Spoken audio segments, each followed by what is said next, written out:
আসুন্নাহ ফাউন্ডেশনের সম্মানিত চেয়ারম্যান শেখ আহমদুল্লাহ হাফিজাহুল্লাহ।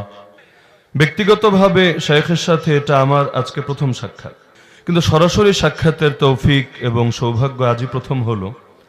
সাধারণত কোনো মাহফিলে যারা আগ থেকে নিয়মিত আমাকে পর্যবেক্ষণ করেন জানার কথা, কোনো মাহফিলে আমি এত লম্বা সময় দেই না।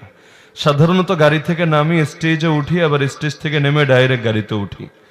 তবে ব্যক্তিগত একটা মহাব্বতের টানি প্রায় পৌনে 1 ঘন্টা পর্যন্ত হজরতের পাশে বসে, কর্তৃপক্ষ আমাকে বসিয়ে রেখেছে এমন না, আমি নিজের আগ্রহে এসেছি, যেহেতু কখনো সাক্ষাৎ হয় নাই, শুধু দূর থেকেই দেখেছি, এবার পাশ থেকে বসে একটু দেখি, তার আলোচনা শুনি। আমাদের প্রভু এক নবীর উম্মত, জীবন বিধান